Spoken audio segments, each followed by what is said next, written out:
In this quick video, I want to discuss, was it a mistake of buying 2023 BMW X3 M40i, or should have we waited for this 2023 Lexus RX350? So I'm gonna go ahead and quickly drive both of these cars and kind of talk about it. Let's do it. Alright, and I'm starting the Lexus RX350. Like I said, this is a quick drive. For a full dynamic drive review, make sure you find that video, as I did a full dynamic drive of Lexus RX350 on city streets, canyon roads, and highway. So make sure to watch that. So this is just a quick drive. You know, I'm kind of want to vent out, like, was it a good idea that we got 2023 BMW X3 M40i, or should have we waited for the Lexus? Although completely two different cars, but you know, like, I'm sure a lot of people can relate to me when you like looking into different things and then you jumping all over the place, and then you get something, then you try something else, and you're like, have you done the right decision, right? And it doesn't even have to be a car in the same class. It's just like overall. So we were considering this 2023 RX, maybe hybrid, or maybe this setup, the 2.5 liter with the 75 horsepower, right? 317 pound-feet of torque. And after driving a Lexus NX hybrid, we didn't like it so much, both of us, me and my wife, that we just kind of thought that most likely Lexus RX is going to be something along the same lines. So we just kind of gave up on idea of even looking at Lexus. And then we had BMWs in the past. I already had a lot of experience with the X3. We just kind of wanted a bigger car, maybe more reliable car, as we were planning to maybe finance it. So that's why we started looking at the Lexus. But in the past, 2022 Lexus RX, I mean, I've driven those and I didn't like how they handled. I didn't like they had a lot of these mushy kind of body control. I was never a fan of that. That's why I really like the European rivals. But guess what? This thing comes around, 2023 RX, and finally we're able to rent one and drive it, spend almost 2 days in it, and I can finally say they've done a tremendous job with this RX. I mean, this car is just on another level than the previous generation. It has a tremendous body control. Like I said, make sure to watch the dynamic drive review. It has a nice acceleration, very quiet cabin. Transmission is responsive. Despite being turbo, it's not like laggy, it's not like slow. It's fairly responsive. I mean, you know, we can quickly put it in, let's say, sport mode. I don't like the idea of this digital screen, to be honest with you. You can get used to it, but you know, and it has a decent pickup. Of course, this is not an X3 M40i type of pickup, but for anyone considering this car, you're not gonna say, oh, this is like super slow or whatever. And the brakes feel pretty solid as well. I mean, these brakes, you know, they have some power.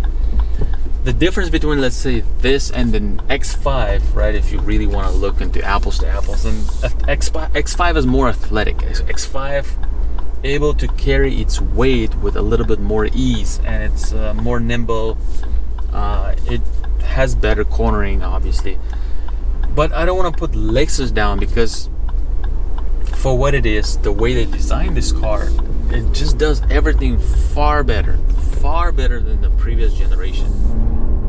It's responsive, you know, and obviously most people are not gonna even drive it in sports mode. You're probably gonna drive it in normal mode or eco mode, and you know, it does pretty good job in like soaking the bumps, driving around, you know, your local neighborhood.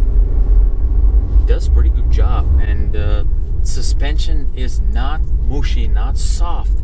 It is on a softer side, but it's very well balanced. I mean, they found that good balance between you know, not making it firm, not making it bumpy like they kind of did in NX, and part of that is run flats.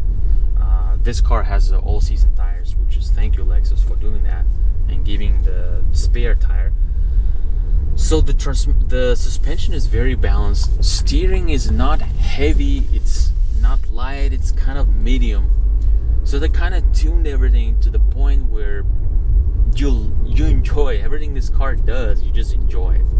You're obviously not gonna drive it fast, you're not gonna drive it aggressive, but even in those days when you're running late, when you have to, you know, step on the gas, maybe put it in sport mode, this car will do it. This car do it, it's not gonna like put those thrills in you. It's not gonna like put a lot of smile in you, but you're just gonna enjoy it. You're gonna like say, okay, you know, this is good. This is a good job, Lexus. So now, after finally being able to test drive one, I can say that I'm pretty happy what Lexus did, and this is definitely a car I would consider. Now let me go ahead and drive the X3 M40i, talk about that car, and then at the end I'll tell you, did we do the right thing getting X3 M40i, or should have we gotten this car? Okay, and now I'm gonna go ahead and drive 2023 BMW X3 M40i. I'm gonna go ahead and start it. Oh man, I wish you could hear that. Even when this car starts, I mean, just put a smile on your face. Of course, again, two different cars, but putting in Eco Pro mode, by the way, because this is the mode I kind of like to drive this X3 M40i, Eco Pro or Sport Plus. I don't really like the comfort mode as much, because it's like you know, it's a little jumpy, but at the same time it's not like really sporty, engaging, and also it's not very smooth. Eco Pro makes the car smooth, so if I'm not driving in the Sport Plus mode, then I'm driving it mostly in Eco Pro. Plus, this car has mild hybrid, so it's pretty cool to see how that whole transition and how all that energy is getting saved, pushed in the battery, then battery assisted motor. I think it's pretty cool, and you know, you're saving on the fuel as well. So we got 2023 BMW X3 M40i, also mainly because we needed an SUV. I wanted all-wheel drive, but at the same time, you know, the Lexus wasn't out. The Lexus was still hard to get. The few dealerships we went to, the car was like, they were like, there's no way you're gonna test drive it. You know, you just gotta order it, and if you don't like it, you know, we'll take the car back, so to speak, which is absolutely insanity. So even the cars that they had in stock, they would not let them test drive them, because somebody would come and buy them. You know. But anyway, the X3 M40i, we also were able to negotiate a really good deal. Like we got like a 5K down, 5K less what the price was. So this was like almost 66. We got it for like 61 something.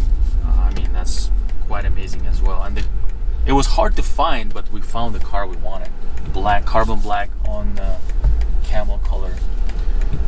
Now, this is the car which is more engaging, but at the same time is more firm. This car feels more stressed, feels more under stress. So like, I'm totally okay with it. My wife was kind of on the borderline, because she's like, okay, we're gonna do a lot of long trip journeys, and you know, she wasn't sure if this is what was the right car for us. But when she saw me like super excited about all the power on this car, and well, why don't we demonstrate some Sport Plus a little bit, you know, nothing crazy. Then she's like, you know what, let's just get this car, and it's gonna be your car. I was a little bit double-minded at first, but then, you know,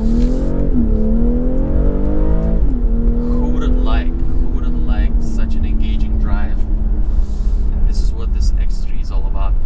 Like, my only complaint with this is that I wish they were able to make this AM adaptive suspension a little bit more calmer, a little bit calmer. I understand, you know, this is not a 30i that has that.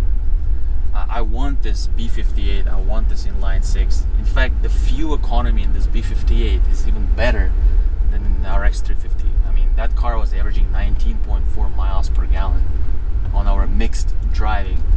This car, if I drive it the same we drove our RX on a test drive, which is nothing crazy, just normal driving, but not, you know, with the fuel saving in mind, this car will get like 22, 23.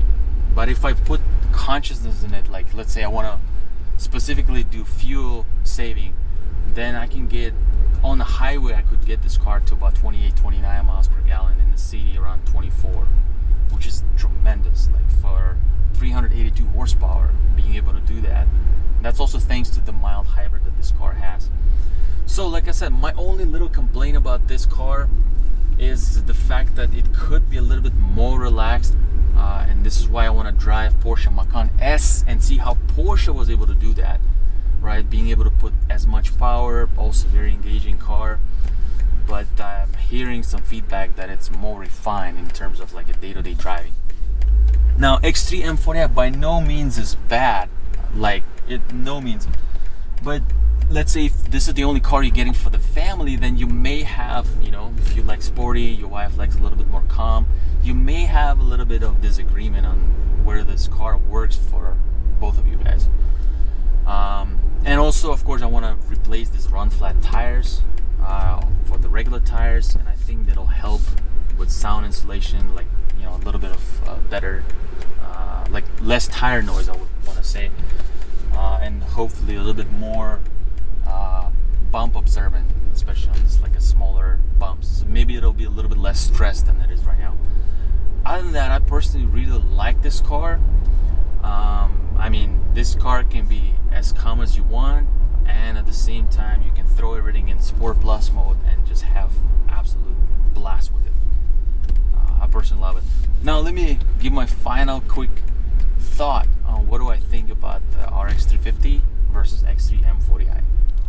Alright, so after basically driving 2023 Lexus RX350 for almost 2 days, you know, doing a review, and then me and my wife both hopping back in both of these cars, we concluded that both of us need to have our own separate cars. Like, I love the engagement of the X3 M40i. This B58 is just absolutely legendary engine, and I would love to have, you know, this thrilling driving, like where anytime I'm bored or anytime I want to, you know, I'm driving on the canyon roads here in California, I can have fun with it.